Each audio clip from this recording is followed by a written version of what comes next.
I would really like to make this a little bit more interactive session and not just be a one-way round. So I looking forward to have some more participation from you all. So what I'll do, I'll just go ahead and share my screen, and then would be happy to take it ahead. So I just want to start. I think definitely when we are discussing about topics where how to identify energy can be saved and conserved, I think it's very important to really understand, go into the very basics.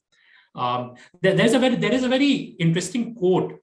One had said that if bees were to become extinct on this planet, then the entire all forms of life would vanish from the earth. And if humans were to become extinct from this planet, all other forms of life will start to flourish.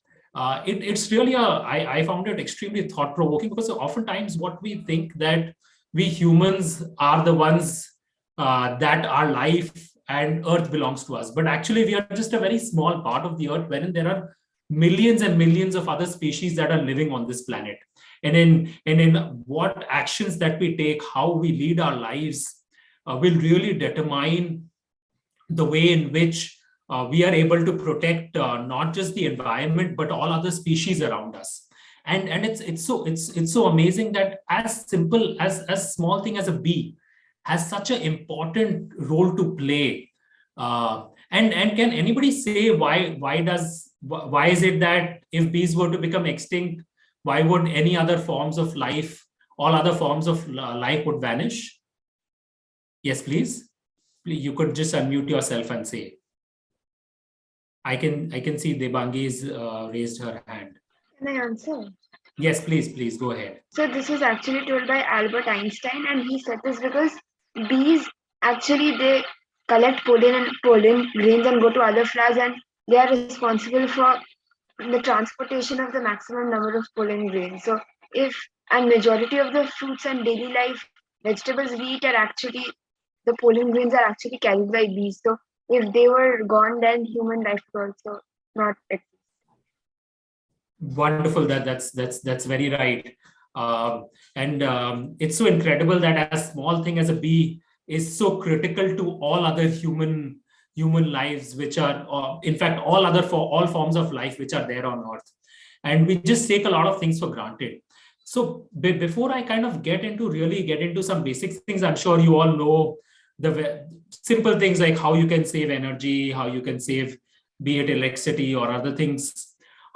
So those are very basic things. So I'm sure I don't want to get over there on how you should be switching off the light, or how you should be getting into much more energy efficient appliances or other things. But I think we have to go a lot more deeper into when we say that how we can identify areas where we want to conserve and save energy.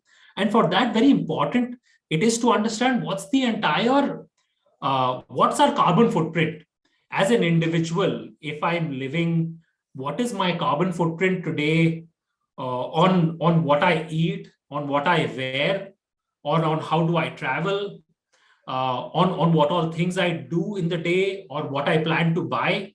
So those are things that each and everything has an impact on the environment, and the choices that we make also have an impact on the environment. And for that, it's very important to understand what's really the carbon emission cycle, and what's our carbon footprint. Before I get into more detail, I have a very interesting video that I would like to show to you all, which would make it very clear, and then we can discuss a little bit more deeper. Once Show explains the carbon footprint. I hope you can listen to the audio also along with the video. If Yes, somebody sir. can. Yes, sir. Audible. Perfect. Yes, sir. I'm just going ahead and playing the video then. This is you. You've probably been hearing a lot about climate change and how you should reduce your carbon footprint. But what is that exactly? Just like an actual footprint, it's a mark you leave upon the environment. No, not with your shoes, but with every action that releases carbons. Those are the harmful gases, such as CO2. which are pumped out by burning fossil fuels like oil or gas. The more fuel you use, the bigger your footprint will be. You may think that by driving your car, the only carbons you release come from the engine, but no. Consider the carbons that are emitted just to get fuel into the tank. From the energy needed to extract the oil from underground, the pollution caused by transportation and refinement, to the final delivery to your local petrol station. Not to mention the CO2 released by manufacturing your car in the first place. More than you thought, huh? So unless you live in a cave, you and everything you own has its own carbon footprint. Read a book, printing and distributing. It uses energy. Brush your teeth, and your utensils will have a history in a factory. Even something as basic as an apple could have traveled hundreds or even thousands of polluting miles to end up in your local supermarket. You see, it's pretty much impossible to leave no carbon footprint behind, but that's no reason to stop trying. Think about your actions and choices, and you'll be able to reduce your personal mark after all. That's how you really put the boot into climate change.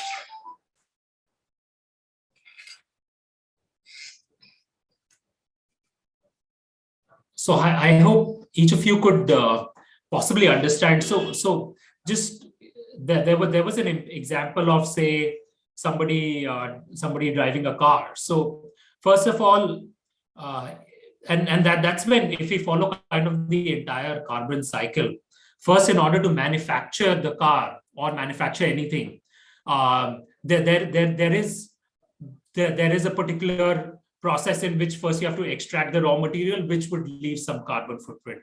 Then comes to the manufacturing of it. Then finally, the distribution, on which are the other retailers that is having through which you're buying the car, through which you're buying the petrol or other things. And finally, when you're using it, then there is a recurring cost or a carbon footprint to it. And then finally, so really we have to kind of understand on the what's our footprint on whatever things that we do. And ultimate point is that really recyclable or not? Whatever are we using, can it be easily recycled, or does it go into the landfill? If it goes to the landfill, then definitely, at least if you're able to recycle, then at least a part of the carbon footprint gets saved and you're able to do that entire process again. But if it just goes for waste, if it's just a single use thing, then again, it has a really massive carbon footprint to it. Just for example, if you take plastic, are you using reusable plastic, or is it just a one-time use plastic? And the amount that it could, the impact that it could have to the environment and to the energy. And when we talk about energy, there is even something as simple as a plastic. I would request if everybody could mute themselves and just unmute if you have something to share. And Ankita, probably if you could please coordinate if somebody is going on, if you could just mute people who are just speaking. So, yes, so yes, that's what it's really important to understand that when we're talking about energy and environment, it really goes hand in hand. It's not just if we say that, okay, I'm just using this plastic right now, and it's a single-use plastic, and then I'm going to throw it away. It's not like you're just polluting the environment, but it also has an energy component to it, because the plastic has been manufactured in an industry that has consumed some energy. So your choices will determine if you want to stop using items which are high energy intensive, which are high energy consuming. And each and everybody of our choices can ultimately determine which kind of products are much more frequently available in the market. So it goes much beyond just saying that this is certain things that I will do in order to just, maybe if I'm using less of the energy, if I'm using more energy efficient products, it's not just about that. It's really all about our lifestyle choices. So I think that's what could really happen when we are having a much more energy intensive behavior. definitely the sea water will rise, other forms of animals will become extinct, and our lives will become much more terrible going forward. And that's why it's even more important, we as students, and it's great that I'm talking to students, because your actions, when you grow older, things are going to be definitely much more difficult than what it is right now. And what is the kind of, what is the development that we want to see going forward? What is the kind of a planet that we want to leave towards our future generations? So I think that's what is really kind of important to understand. So when we are really talking about our choices, I think that's where those are certain things that makes that makes such an important impact. Just for example, if we were to change from right now, all of you have been studying from have been doing classes, online classes, but just imagine each one person is actually driving by its own personal vehicle and going to school or college. Just imagine the amount of energy that it will consume by the amount of petrol, and if that were to change into carpooling, or further better, if each one were to use public transport. So those are things that can really help us to save energy. The other important thing is to kind of understand on what are we really, what are the kind of foods that we are having that can have a big impact. So here is an option. If I'm looking at the picture below, can anybody share which is much more an energy intensive food? Is it the picture The on left the left? side picture is more energy giving and The left side healthy. picture is more energy giving food. The Right. left side. But can anybody tell me why? Can anybody tell me why it is so? Because the picture in the right side contains junk foods, but the picture in the left side contains vegetables which are healthy for us. And also, Why is junk food? It's definitely junk food is bad for your health. Yes. But why is junk food more consumes more energy? Can anybody say that? So, Yes, please. because they are usually packed in a plastic packings and which as you told consumes energy. Exactly. So Chips and all that. so just imagine if you're having say cornflakes in the morning. The cornflakes is being produced in the factory which is there in, say, in Gujarat. So Yes. first all the corn is procured from the farm, say, which is in Maharashtra. The corn will first get transported. Petrol will be used to take that corn from Maharashtra to Gujarat. Then the manufacturing process will happen. So again, it's consuming much more energy. And from Gujarat, it will fly down to a hub, into their hub, the hub that may be in Delhi or maybe in Calcutta. From that hub, again, it will be transported to the local retail shop, and then finally you will buy it. So just imagine the amount of travel that particular cornflakes packet is having. It is consuming the amount of diesel or petrol that it's consuming, the amount of energy that is getting used in manufacturing that cornflakes. So it's not just harming the environment by using plastic, but the amount of energy that is being used in that entire process. And then finally, when it reaches your home, and then of course, a lot of the junk food that you have is also not healthy. So that's another thing. So once in a while, if you want to have a cheat day, you want to have, it's great. And it's not like we have to totally stop having it, but we should just be, whatever decisions that we make, we have to be conscious of it, on what is the impact that it's having. It's not like we can now totally stop having junk food. That is not the solution, but we have to be So we advocates should of. reduce the consumption of junk food. Exactly. I think so. I saw somebody else also raising their hand. Anybody else also Yes, has ma'am. something? Yes, sir. Sorry, I was the person. So may I tell something? Yes, please. Yes. So as you said, the cornflakes packet means has a lot of journey. So in that journey, a lot of carbon dioxide gets emitted, and also which pollutes the air. Exactly. Absolutely, you're very right. That's what we're talking about. So when we use any form of energy, um, there is. Can somebody tell me also what are the basic forms of energy? As you said that carbon dioxide is polluting. So what all leads to release of carbon dioxide? What are these different basic forms of energy? Sir, can I tell what leads to the release in carbon dioxide? Yes, please. Sir, in various factories, there is smoke which is released from the chimney, so it pollutes the environment No, and that's increases fine. the CO2 level. What is the basic form? How do we get energy? The electricity that we get, or or different things on how our cars are running, or how do we or in our kitchens, what is there? So what are these different? What are the three? There are three key different basic forms of energy. Samyak, you want to say? So fuels. Fuel. So in fuel, yes. Fuels. Can you Fossil elaborate a little fuels. bit more? So fossil fuels. So Yeah, fossil that fuels, one. what are these fossil fuels? Sir, Uh, oil, petroleum. Oil and petroleum, those are fuels. That is one. What are the other two? There are three kinds of fossil fuel that is used for producing energy.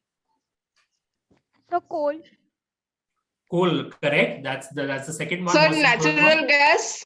Exactly. That's right. So Sir, the sun's rays, yes, so that becomes solar a renewable energy. form of energy. So Yes. when we talk about the energy, so what happens is that when we go from this is when we are going from fossil fuels, which are these three things. There is a solid form, there is a liquid form, there is a gas form. So the solid form is coal. Coal is it releases the most amount of carbon dioxide, even in the fossil fuels. Coals have the maximum negative impact on the climate. Then we come to petroleum. We come to fuels. What are fuels? Those are petrol, diesel, other kinds of fuels to run our Kerosene. cars, to run buses, Kerosene. to run these diesel pumps or other things. So that is the second form that reduces little lesser carbon dioxide as compared to coal. And the third one is a gas. So when a lot of you may be knowing that why did New Delhi say ban use of petrol and diesel and go into CNG vehicles? Because CNG vehicles, it's a gas form. It is also a fossil fuel, but it is less harmful to the environment as compared to petrol, diesel. So when we go from solid state to gaseous state, the level of carbon dioxide that is released into the atmosphere, that reduces. So coal, maximum pollution; petroleum, lesser pollution; gas, still pollution, but even lesser than all the three options. And then finally, we go into renewable forms of energy. Yes. Renewable forms of energy. Now, who all can tell me what are the various different? There are many different kind of forms of renewable energy. Somebody who can share me what are the different kinds of renewable energy. I would It would be great if somebody could answer who has not answered before.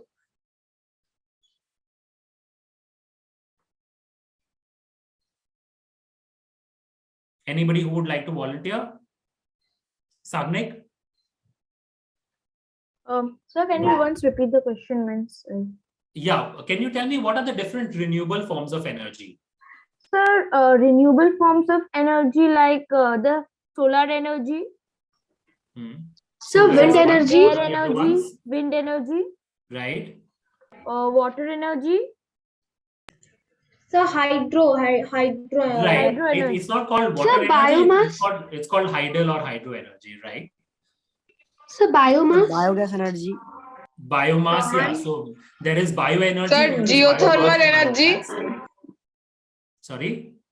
Geothermal energy. Exactly. Yes, geothermal energy. Great. So, if I were to elaborate a little bit more on each forms of renewable forms of energy. So we've discussed about different things, like we discussed about this cornflakes.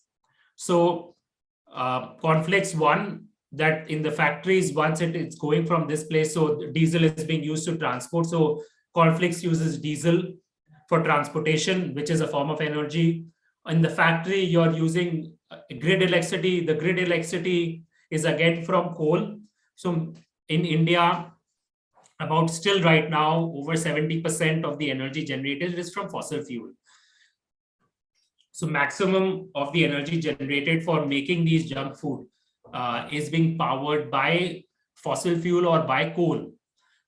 So coal is getting burned, which is releasing carbon dioxide. So predominantly, and then of course, the natural gas does not have too much of a role to play. But then in the junk food, if you have to then prepare some food in your kitchen, then you have whatever that is there in the cylinder that we are using in the kitchen. That is also a form of energy. The gas cylinder that is there in each of our kitchen, that is a form of energy, although it is less polluting. But again, that is also fossil fuel that we burn. So those three we've covered. Now let's go a little bit more deep into how different renewable energy is being generated. So first, there is a picture of solar, and I also run a solar energy company. So I'll just talk about that. So does anybody know how these solar panels are produced? How these solar panels are made, or how does the solar panel able to capture sun's energy and convert that into the sunlight, and then that captures forms into energy? With photovoltaic cells. Exactly, yes. So what happens is that there is something called as polysilicon. The photovoltaic cells are developed with polysilicon. So that is the raw material for making these photovoltaic cells. And those cells are then finally made into solar panels. The solar panel captures the sun's light, and the light then ultimately helps us to generate the electricity and power different devices. Now, I have another question for you. Where do you think in India maximum energy is generated from solar panels? Which part of India would have the maximum energy generated from solar? The western part, as in the case it is low arid region, so the amount of sun will be more. Western part, no, that's not the right answer. Somebody else? So Samyak, can I tell? Karnataka. No. Samyak. Samya? So yes, sir.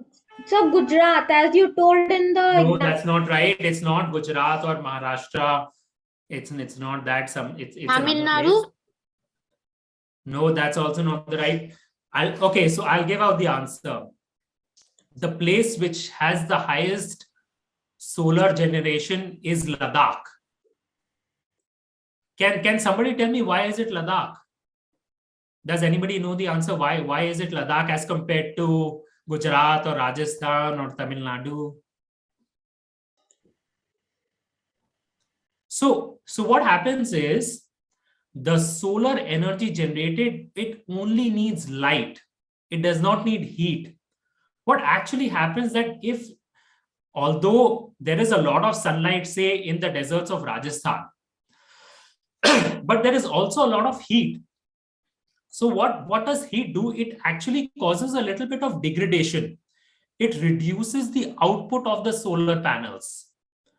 So what happens is that although there is a lot of generation happening from the solar panels, but because of the heat, I hope I'm not sure on who's doing this, but whoever is doing it, I hope if they can stop doing it. Great. So we'll probably play that coloring game later. I hope each one of you can listen to me. That's nice. So what does heat do is that it reduces the intensity of energy generated, and that's why Ladakh, what it does is that there is a lot of sunlight that happens, because again, Ladakh is a cold desert. It's a cold desert, so there is ample amount of sunlight, and there is very less rain in Ladakh. And at the same time, the cool climate helps to keep the solar panels also cool and generate the maximum energy. So that's what is the concept that one would have to understand, that for solar panels to generate electricity, you just need sunlight. You don't need heat. Heat is actually can reduce the intensity of the energy that would be generated. Now let's get to the other forms of energy. So in India, among the renewable energies, the most popular definitely is solar, which are the other, which is the second and third most popular form of renewable form of energy in India. And So tidal energy? Tidal energy, yes, it's yes, that's what we say. It's not tidal energy. Tidal energy is energy that is generated from seas and oceans, but it is something to do. There's another form of energy to do with water. Tidal energy is negligible in India. Hydro. That's wind correct. energy. Yes, so it's the second most popular is hydro energy. We see a lot of these dams. The dams are made for stopping the water, and then there is a turbine. So once the water falls from a height, the turbine moves and generates energy. That is what is hydroelectricity or hydro energy, that is generated by the different dams that are created when we use a lot of our rivers to create that energy. Wind energy, again, for wind energy, you need a particular velocity of wind. So that's why wind energy is popular in different places along the coastline. Along the coastline, when there is a lot of wind, the velocity of wind is higher, and that's where more energy is generated. So those are different things. So we have to be conscious from, if we are using that energy, from where is that energy coming from. So like, for example, I have solar panels there in my industry, in my house. So I'm using a much more cleaner form of energy. So the cleaner form of energy that I'm using, so that is reducing my carbon footprint. Similarly, what else are we doing? There is a lot of buzz happening with electric vehicles. There are these e-rickshaws, or now we have these e-bikes. Now we also have e-cars. So if we are going to electric vehicles and those are powered by renewable, that also further reduces our overall carbon footprint or the energy that is being used. What about the cars and vehicles that run on batteries? Right. So what happens is that the cars that are running on batteries, those consume less fossil fuels. So although we are replacing the petrol and diesel to grid electricity, and the grid electricity is also powered a lot by coal and by fossil fuel, but still about 30% of the grid electricity is from renewable sources. And the efficiency of those vehicles that is running on batteries is higher as compared to the efficiency of the vehicles that are running on petrol or diesel. So definitely our overall energy consumption is getting reduced if you are using a battery driven vehicle, which may be an e-rickshaw or an e-bike or an e-car. That is happening. Right. So I'll kind of I'll move ahead. I'll kind of now, just to kind of give an example on energy. Energy is very simple. Now let's, for you to understand and how you can save energy and how you can conserve energy, I think it's very important to first understand that what is actually how you can calculate energy and what is your energy consumption. It's very simple. It's I just first explain the very basics of it.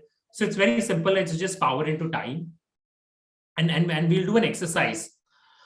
We'll do an exercise. We'll do an energy calculation exercise, and we'll try to make it as simple as possible for each one of you to do. And I'd really encourage that you do it. So first, let's go into a very simple thing like a light. Now, at your home, what do you have? You have an LED light, or you have a CFL light, or what kind of a light do you So have? I have tube lights and LED lights. Right. So tube lights are also different forms. Tube lights can be simple. The conventional tube lights, say, consume 40 watts or 60 watts, and an LED tube light, it can give the same amount of lumens. Lumens is the amount of light that is coming out in as less as even 10 to 20 watts. So once initially we had these, somebody has seen those yellow bulbs which were there, incandescent yellow bulbs, maybe in outside shops that you see. So those incandescent bulbs, those are extremely energy consumption is very high, because the lumens per watt is very low. Lumens is the intensity of light that comes out. So from incandescent bulbs, we went to CFL lights. CFL lights were much more efficient. And then from CFL, now we've gone to LED lights. And LED lights are where the energy consumption is much more. So definitely ensure that next time if you have a CFL light, or if your standard conventional tube light, it goes off, then definitely ensure that you bring an LED tube light or an LED bulb to replace that. Don't bring a standard light, because those are much more energy power consuming. Again, when we go to different appliances, can somebody tell me what is the concept of this star rating which is there in different appliances? 2-star, 3-star. Sir, I can say. Yeah. Yes. So there are more stars colored in the sticker, the less power the AC consumes. And if there are less stars colored in the sticker, then the AC consumes a lot of energy, as seen in the picture. Right. Samyak, you had something to add?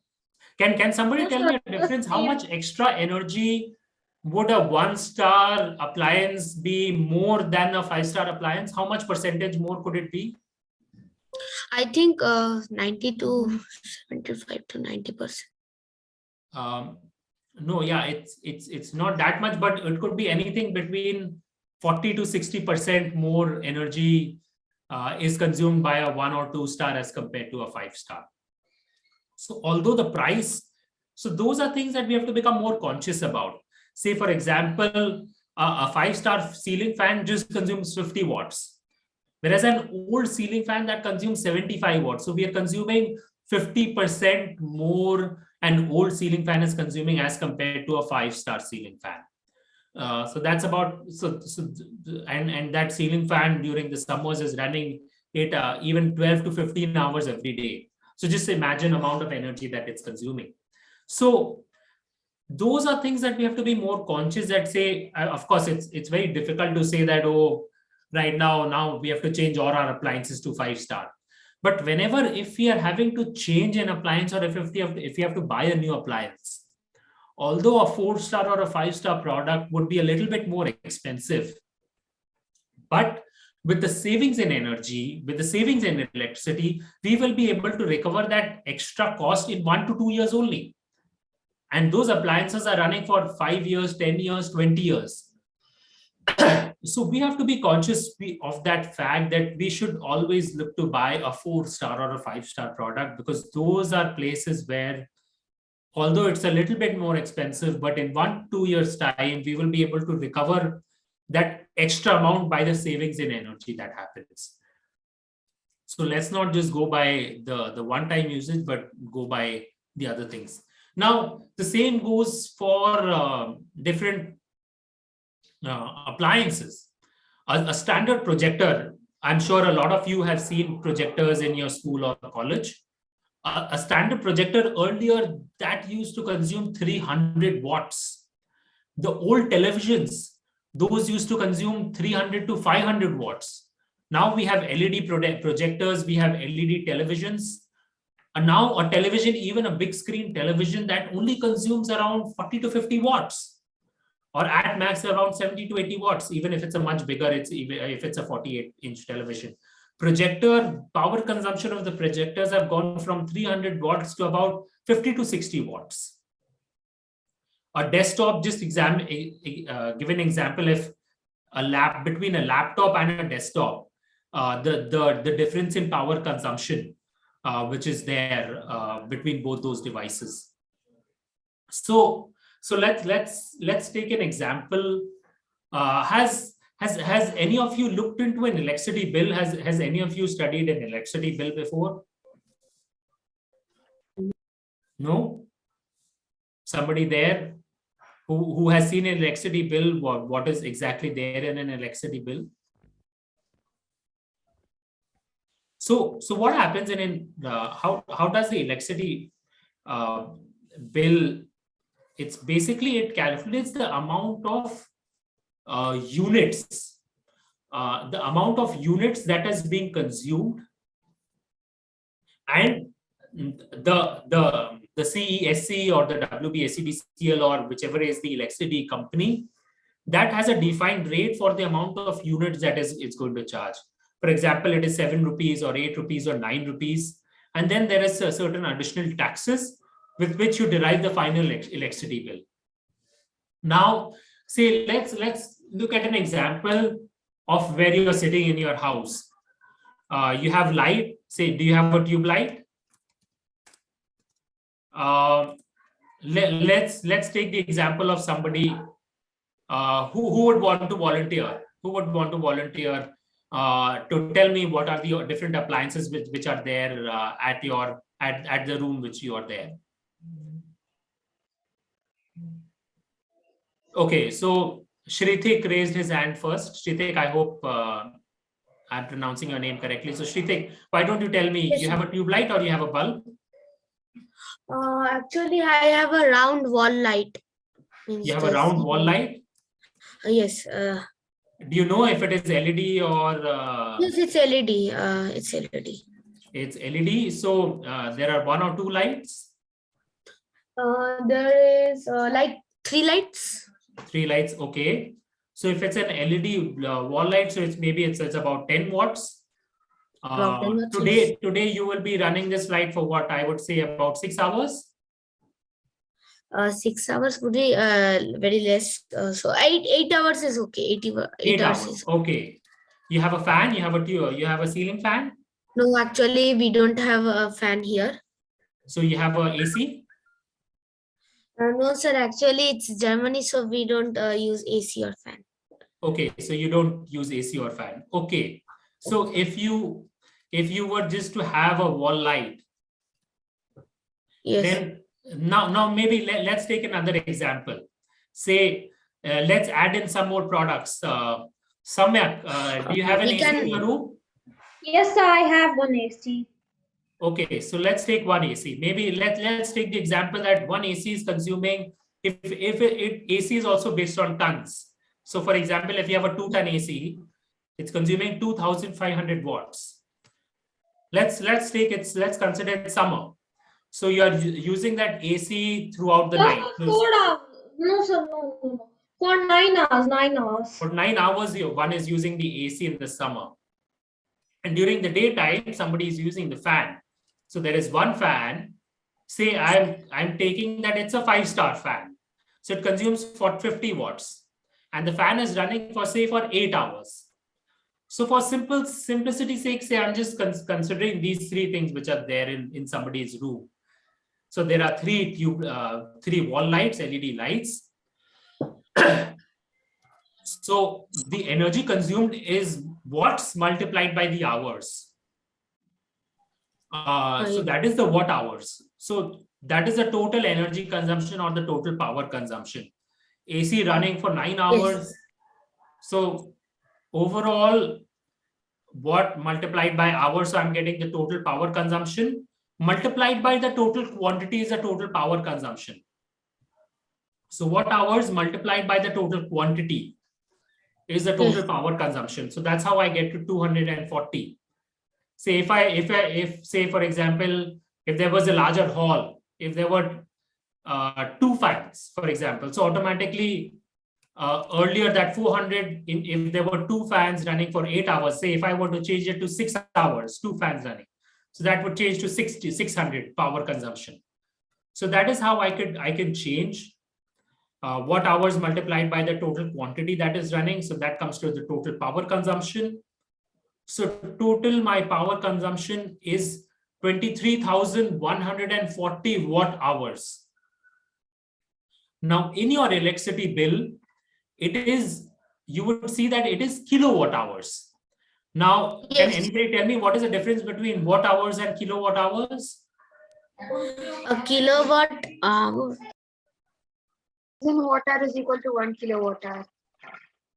It's a 1 kilowatt hour is equal to 1,000 watt hours. Yes. Yes, so like when we talk about it's a multiplication of 1,000. So from kilowatt, if you want to go to megawatt, you must have seen that, there is this much megawatt of system power plant that is being set up, or even in your phones, you have this file which is in kilobytes or in megabytes, MB or KB. You have these. Yes. If you go from standard is bytes, so even if you're looking at space in your laptop or computer, from bytes you go to kilobytes, so multiplied by 1,000. 1,000 bytes is 1 kilobyte. 1,000 kilobytes is a megabyte, MB. And then 1,000 MB is equal to GB, gigabytes. So from kilo to mega to giga, you have to just keep multiplying by 1,000. So the kilowatt, 1 kilowatt hour is equal to is called 1 unit basically. So in one day, my power consumption, if I am in a summer day, if I'm using my AC and fan, if I'm using my lights, is 23 units. So it's 23,140 divided by 1,000.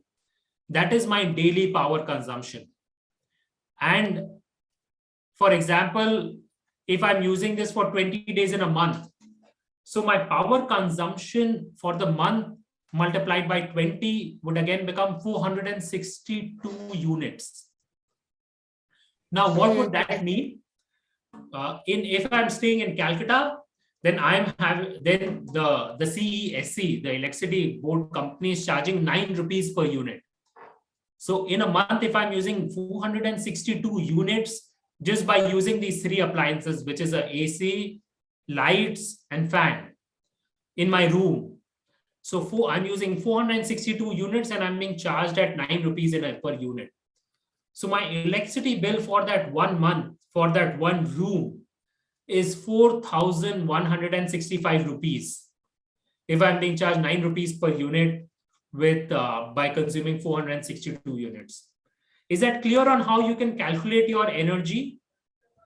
Does somebody have any questions? Yes, sir. I have no questions. I also don't have any questions. Great, wonderful. So I hope you do that exercise for your house, and would be great if you can share, if somebody can share that with Switch On what is the energy consumption of your house. Calculate the number of lights which are there, the number of fans which are there.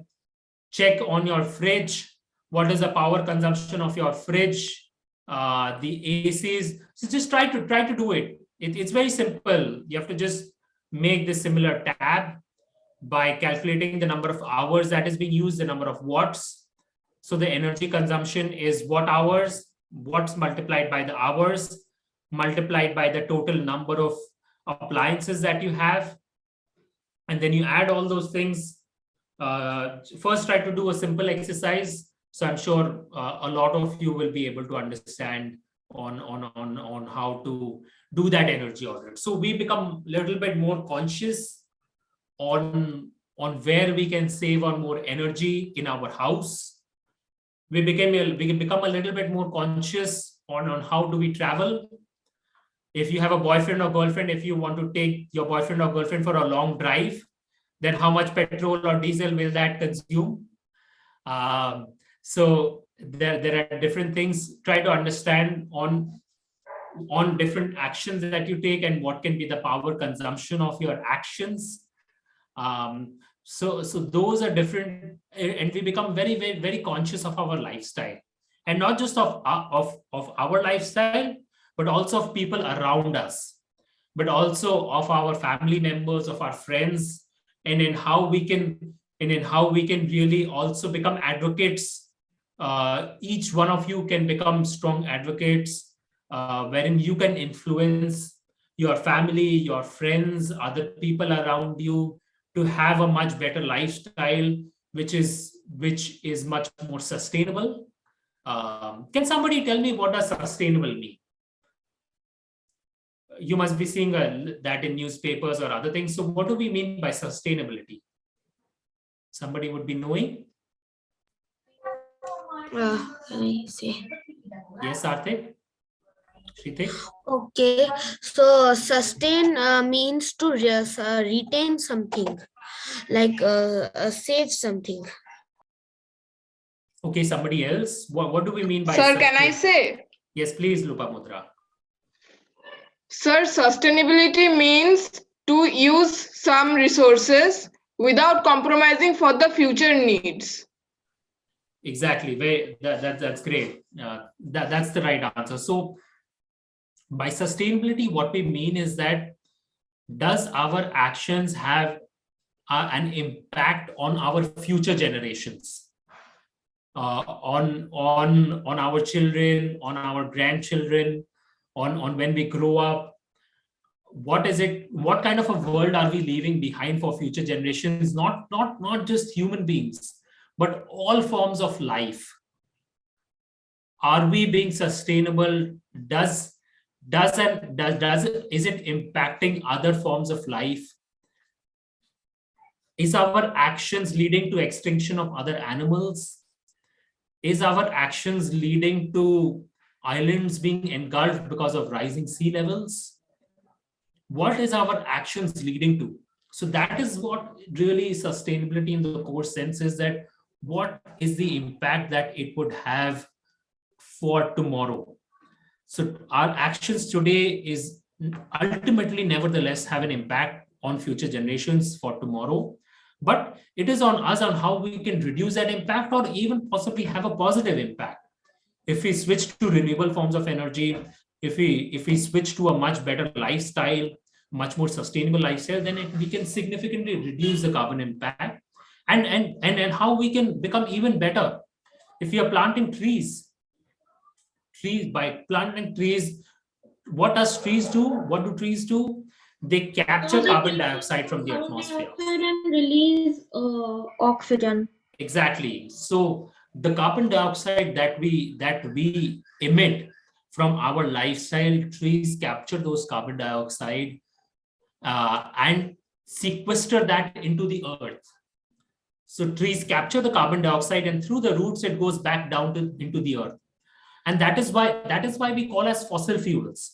So there is a lot of carbon dioxide and fossil fuels which is captured within the earth, because the trees are capturing the carbon dioxide. So, and the way earth has been formed, there is a lot of inside. If we dig out earth, so fossil fuels, we have to dig out coal from the earth. We have to dig out petroleum, like in Middle East or in other places. There's a lot of petroleum. There is a lot of gas which is inside the earth, inside the surface of the earth. So once we are having to dig out all those fossil fuels from within the surface of the earth, then all those carbon dioxide is being released, and trees capture those carbon dioxide from the atmosphere and then put it back inside. So that's how we can have a much more deeper impact on the environment, on the energy, if we are being able to reduce our energy consumption, and if we are having to make better lifestyle choices through which we are ultimately able to have reduce our carbon footprint, which is there in our atmosphere. That's it from my side. Would be really great if any of you had some questions, or if any of you had something more to share.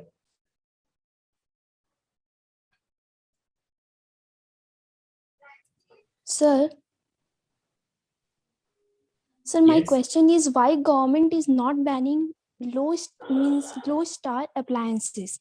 As you said that the energy consumption of these low star appliances is higher, and Right. these LCD and LED bulbs are available at more cost than those bulbs. Okay, so my question is the cost at which those higher consumption bulbs are taking the energy, that is more costly than the LED bulbs or the LCD bulbs that we are getting.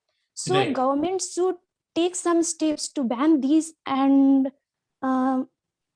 provide these LCD and LED bulbs at low cost, I think. No, that's a very good point, Vandana. So what happens is that there is a transition phase that happens. It's very difficult to ban, because then there will be many people who have set up factories or who are probably involved in those things.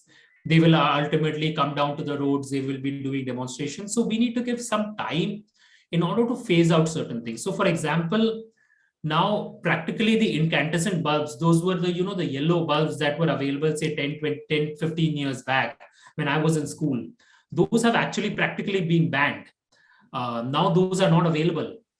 We just have we have largely CFN LED lights.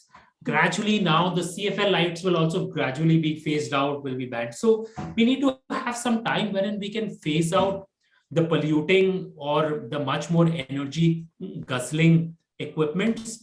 But I think definitely at least we've gone on one path that the beauty of energy efficiency, they've started to identify and give star rating and run campaigns on which are much more efficient. But gradually, it's really on our choices. Say if each one of us takes a decision that, okay, we will only be buying LED lights, so automatically there will be no demand for any other, for example, a CFL light. And gradually, if there is no demand, then gradually that will any which ways phase out. So it's difficult to influence the government policy, but we ourselves, we can definitely raise our voices. But more importantly, we can start taking much more conscious decisions on what we want to do. Yes, sir. Thank you. Anyone else has any thoughts to share? Or would be great to hear some stories from you on how what efforts are different of you taking to reduce energy or to conserve energy. Has anybody of you done something? Would be great to hear some stories from different people who are there on this call. Sir, actually, I and Shritik have made one presentation according to our knowledge. So, can we share that? I'm not sure if sharing the presentation would be allowed, but would be great if you can talk a little bit more about it.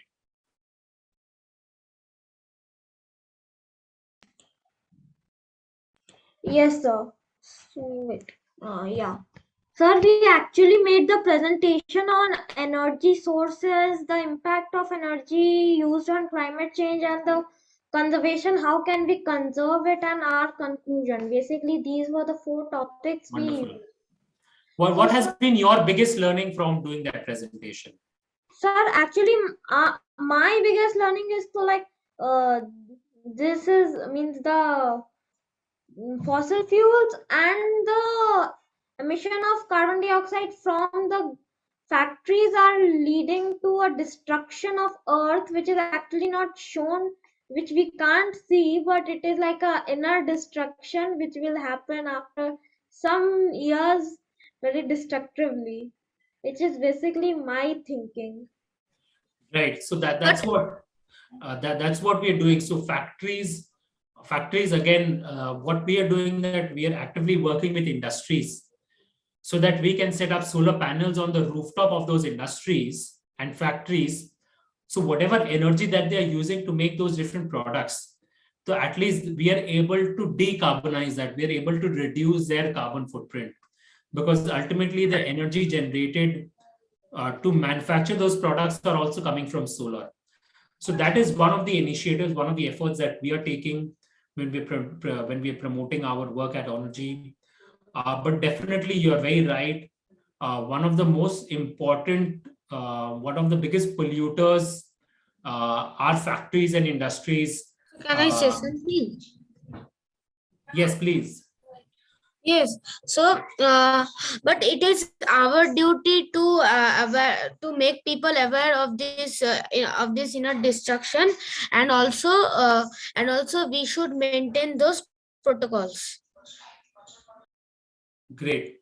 Have you done something personally, making people more aware or doing something about it? Yes, sir. I have created more than 7 posters, and I have like shared it on like once in the blog in our, I think so, for our school, and other posters I used in my father's social media. Wonderful. That's great.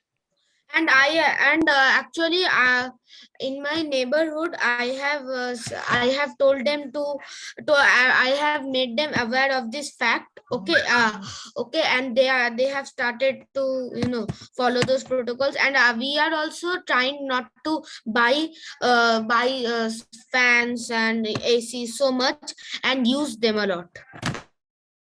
Great. Wonderful. That's very nice. Anybody else has something to share, or any questions, or any questions that you would like to ask?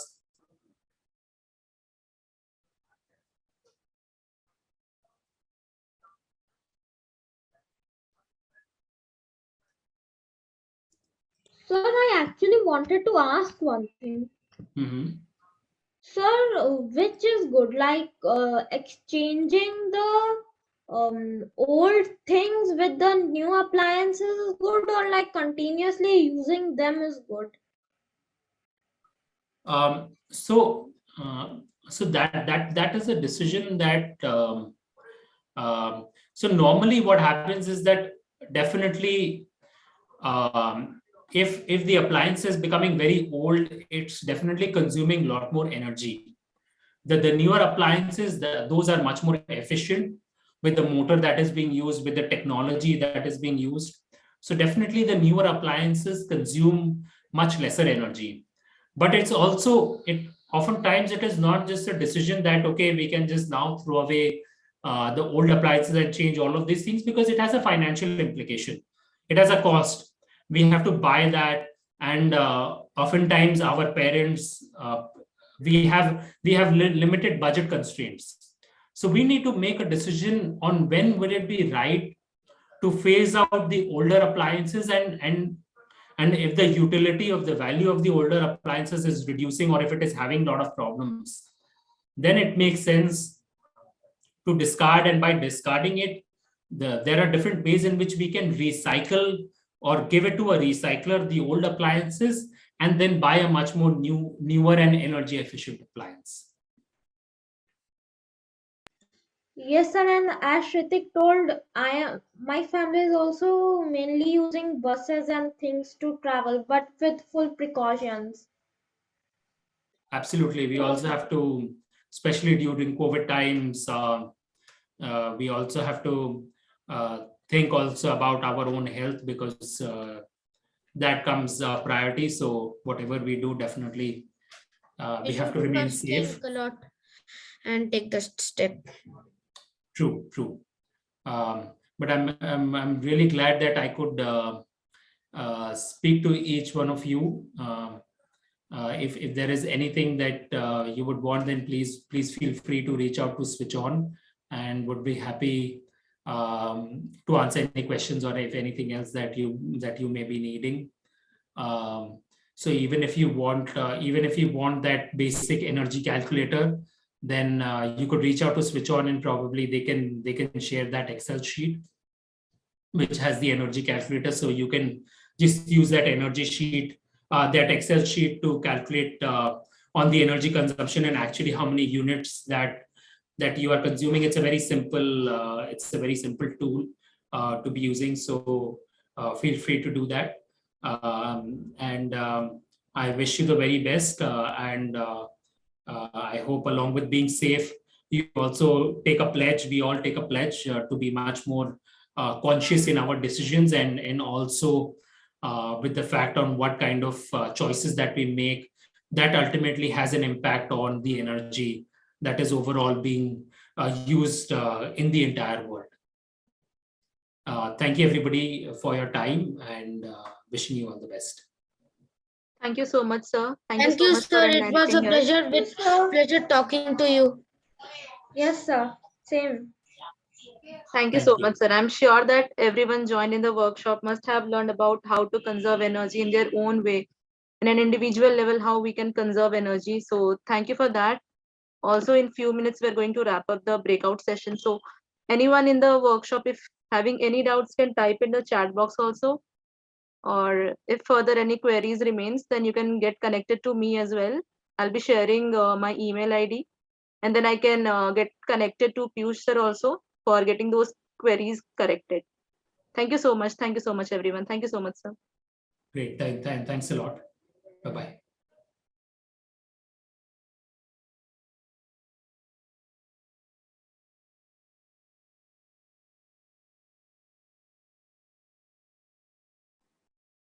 One request, so please don't leave the breakout room. We'll just the breakout session will get automatically discarded, and then we'll be going to the main session.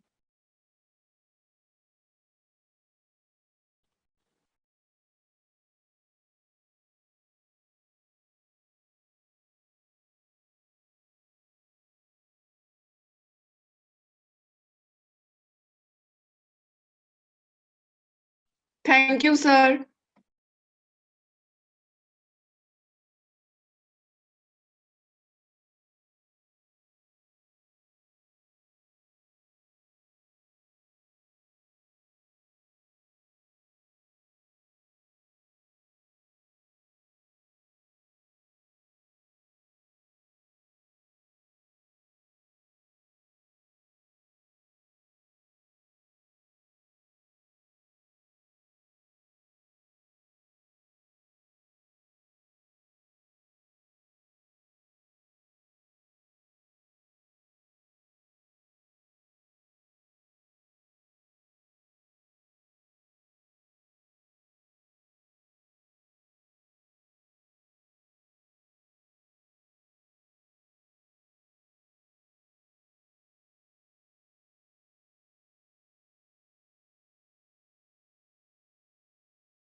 b square minus 4ac, it is less than 0, so no real root.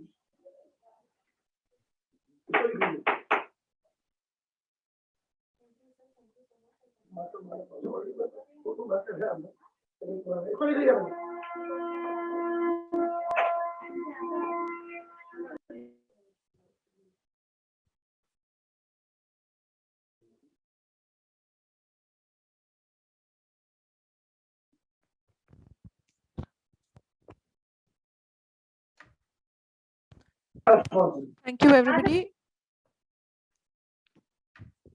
Thank you, everybody. Now we have a small video that we would like to play. Thank you for being here with us at the presentation.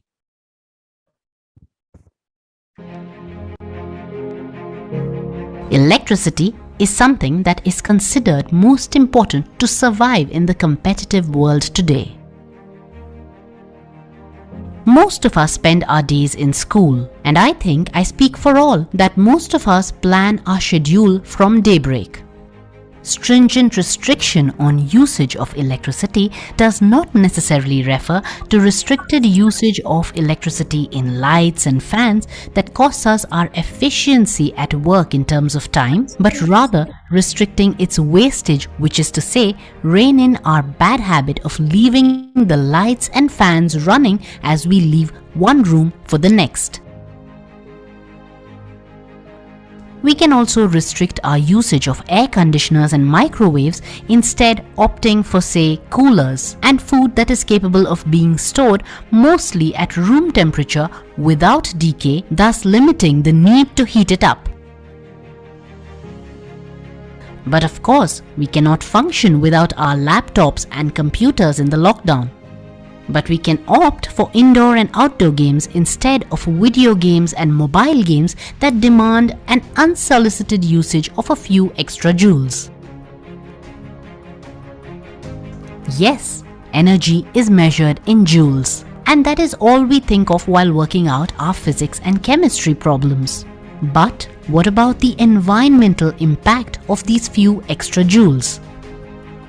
You see, energy in our current world is vastly dependent on thermal and coal-based power plants. The shift to solar and other renewable energy is still taking place. Of course, the government is facilitating the establishment of a more solar-based energy ecosystem by sponsoring solar lamps and regulating the investment in the renewable sector by those already engaged in the non-renewable ones. The usage of energy in a non-judicial fashion is causing the release of pollutants like carbon dioxide, sulfur dioxide, oxides of nitrogen and particulate matter. With such tiny particles floating in the atmosphere, the risk extends to those of size 2.5 micrometer. That is 2.5 into 10 to the power of -6 meters. And there is no way we can imagine the size. The smaller the size of the particulate matter, the deeper its reach into our lungs, and the denser the threat. The greenhouse gas effect is also emphasized in the process of indiscriminate use of electricity sourced from non-renewable sources. So, other than switching to LED lights, what can we do? Well, the easiest solution to imagine and the most critical one to actually implement is to achieve a shift into the renewable sector.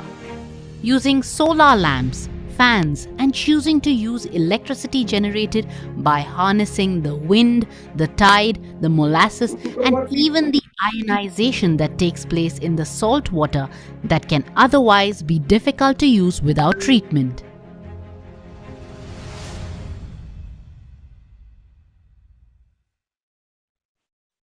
Good afternoon, everyone. Thank you so much to all of you for joining this session, and especially the sirs for making these presentations. All of you run important organizations, and your time is very, very valuable. So thank you so much for taking out this time.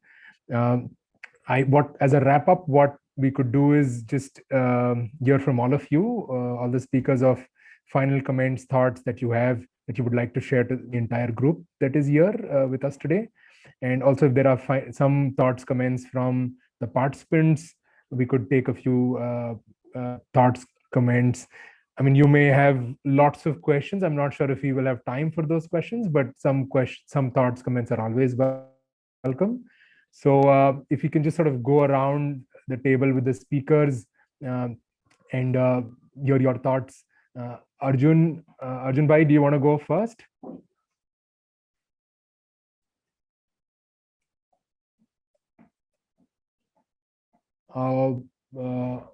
Right, my bad. Piyush, you want to go first? Yeah, sure. I mean, it was very nice, very interactive session that I had.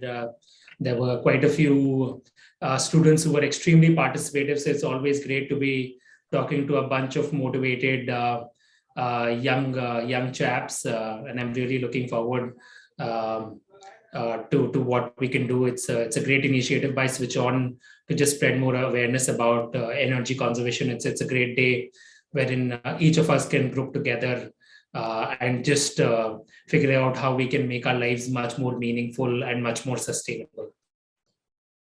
So thank you, Switch On, and I really thank all the participation from the students who joined in. Great. It's always nice to reach out to and speak to all of these budding young minds. I mean, they know so much more than what we've often known. Chandrasekhar Bhai, Mr. Chandrasekhar Bhatt, if you would like to come in and also share your thoughts with everyone, the entire group. Thank you, Vinay. I mean, I'm so happy that I got to make it here today. Didn't realize how time flew by. I mean, I was really enjoying talking to the kids, and I was really surprised that I had to, get the conversation to a close so soon. I would really love to keep this conversation moving forward. There were quite a few questions which I was not able to address due to lack of time. So I really invite everybody here to reach out to me. Feel free to reach out to me even after our workshop, and I'll be happy to address your questions. And the more young champions we have joining this mission, the better off we will all be. Absolutely. I'm so kind of you to make yourself available even after the chat. We will, of course, hope to keep reaching out to you for more with the wealth of information that you have, and keep sharing back. Ajada, would you like to come in, share your thoughts? Thank you, Vinay. Thank you, Switch On team, for this opportunity. Work has always worked together as partner with your organization, and we really thank you for inviting us to be part of this. A lot of the schools that I saw, I've been interacted with Earth Day, and they commemorate Earth Day. So definitely my first message is to ensure that all of you sitting there do something for Earth Day on April 22nd next year, commemorate this day and expand on the environmental movement, because that's what is required right now to reach out to more people beyond us who are already having some level of awareness, to widen this outreach for environment and sustainability. And my last message would be, all of you do take one pledge, one action point, identify one action point with all the learnings that you have with the different sessions, one action point, and adopt that one action point to pursue it as more towards moving towards a low carbon lifestyle, adopting a more sustainable lifestyle. And trust me, it helps you, as I said, being more adopting sustainability makes you more healthier and happier, and that's what it works. So to adopt these practices and keep doing more of it. Thank you. Absolutely. And I think it's always thanks, Ajada, and thanks for that message. It's always great to have one point to start with, and of course there's a lot to follow. Mananda, if you would like to come in, share one of your messages with the entire group. Thank you so much for organizing this. It was the first time I got to speak with so many young minds. As somebody mentioned, these are young champions who are going to be saving the world.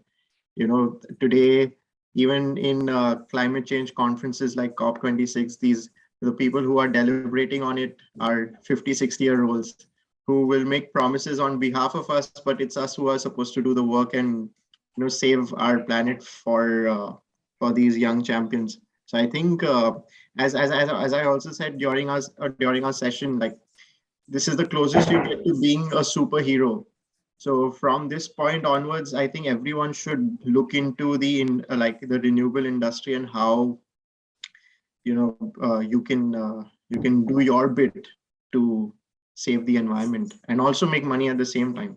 So that's the great part about being in this space. So that's my message to everyone. Keep at it.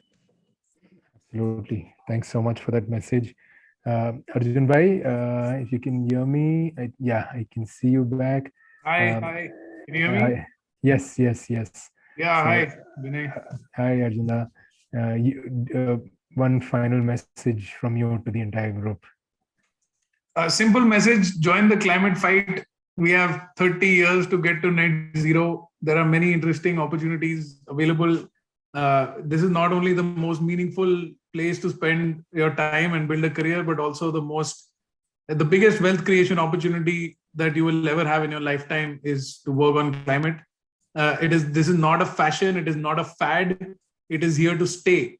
Climate action is here to stay until we get to net zero over the next 30 years at least, and then beyond, to sustain and maintain our lifestyles. So very meaningful and impactful area with a lot of business opportunity for all of us. Great career opportunities, and of course, getting to work with people like Vinay and some of the speakers that you heard today. So I hope you all consider that as a serious career option, and dropped a little link to entertain ourselves with a little rap song that I made on the climate fight as well. Oh, nice. It's good to know you've created a rap song on that. Fantastic. So thank you so much. And I think what we've tried to do in this session is we've had roughly about 10, we've invited about 10 students from different schools from Bengal, Jharkhand, and mostly they've been about 4 or 5. Some have had, of course, more. But the idea is to take this message that all of you have given to a larger group, to their schools, to their colleges, and it's extremely important, as all of you mentioned. I mean, this is we have to there's an urgent need for all of us to take action around this. So thank you so much. And I think some people have been asking if there are links to give feedback. We will surely be getting back to all of the participants to collect feedback, to also see what you would like to see next and how would you like to participate in such programs and workshops. So we will surely be getting back. And it's a special day today. I mean, energy conservation, it's very, very close to my heart. I've, of course, worked in the energy sector for many years, but one thing that I truly believe in is that energy conservation, it can start with all of us in our homes, in our schools. It's the lowest hanging fruit. There's no better way for us to consider being part of a climate warrior or taking part in the climate action than look at energy conservation. So if there is anyone questions or questions really, but any thoughts or comments, questions, I don't think we'll have the time. But any thoughts, comments? Otherwise, I'm sure you will. There will be opportunities to share some of that. But no, I'm seeing in the chat box, I'm seeing it's been a wonderful conversation. People are asking about feedback links. We'll surely get back to you with feedback links, but we can maybe have, if anyone wants to also unmute and share something, feel free to do that. Otherwise, we will do a quick round of photography session. I'll request everyone to switch on their cameras and then we can do a quick, that's the best we can do in a virtual setting. So I'll request everyone to switch on your cameras And once we've done that, it'll be nice to just have a quick photo session as memory's sake. Right, all of you looking lovely. And yeah, it's great to see the messages and comments coming out that it's been a very interesting, meaningful presentation. There were nice presentations. That's all nice to hear from all of you. Thank you so much, and it's a great compliment to all our. So on the count of 5, anyone has thought or comments, please feel free to ask. But on the count of 5, I'm going to start taking photographs. I'll move from screen to screen and take some photographs. So 1, 2, 3, 4, 5. I'll put your best smiles on. Lovely, all of you looking great. A few more photographs, and then I think we should be pretty much done. Fantastic. Just keep smiling. Put those. Keep wearing that smile. Yeah, all of you looking. It's lovely to see all of you. These beautiful faces. All of that smile. Just give. I think we should pretty much be done by now. All right, fantastic. Thank you so much. It was. Thank you so much to, especially to all the students. Mostly, I think it's been schools and some college students, of course. Lovely interacting. I'm sure the speakers have had a lovely interaction with all of you. And thank you so much to all the speakers for taking out the time, making the time in the middle of the week or at the start of the week, Tuesday, to do this. Thank you so much, and tada, bye-bye to everyone. Thank you. Take care.